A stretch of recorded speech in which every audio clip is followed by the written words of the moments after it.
Pheochromocytomas and paragangliomas are quite rare, about 1 in 300,000. Paragangliomas are less common. They make up about 15% of the tumors, where pheochromocytomas are making up about 85% of those tumors.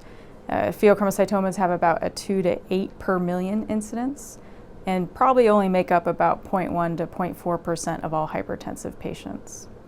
So most average symptomatic pheochromocytomas are 3 centimeters or greater and are located in the adrenal gland. On CT, they'll have typically Hounsfield units greater than 20. They may be heterogeneous and calcified. They may even be cystic. They tend to have an absolute washout greater than 50-60% at 10 minutes after IV contrast. Paragangliomas will look similar, but anywhere along the sympathetic, parasympathetic ganglia, typically skull-based to pelvis, although 95% of all paragangliomas and pheochromocytomas are located in the abdomen or thorax. If an adrenal nodule or imaging characteristics of a paraganglioma are seen on imaging, all patients should be screened for pheochromocytoma paraganglioma by ordering either plasma-free metanephrines or 24-hour urine studies of catecholamines and metanephrines. If a patient prior to imaging is suspected to have pheochromocytoma based on symptoms, those symptoms may include sustained or paroxysmal hypertension, which is seen in most patients. Symptoms of impending doom, also spells of racing heart, headache, visual changes, diaphoresis.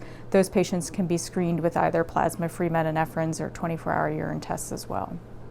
It's very important for the clinician to know not to biopsy an adrenal mass or a tumor that's suspicious for paraganglioma without first ruling out secretion by getting plasma-free metanephrines or 24-hour urine studies, as that can cause an acute hypertensive crisis, stroke, and death.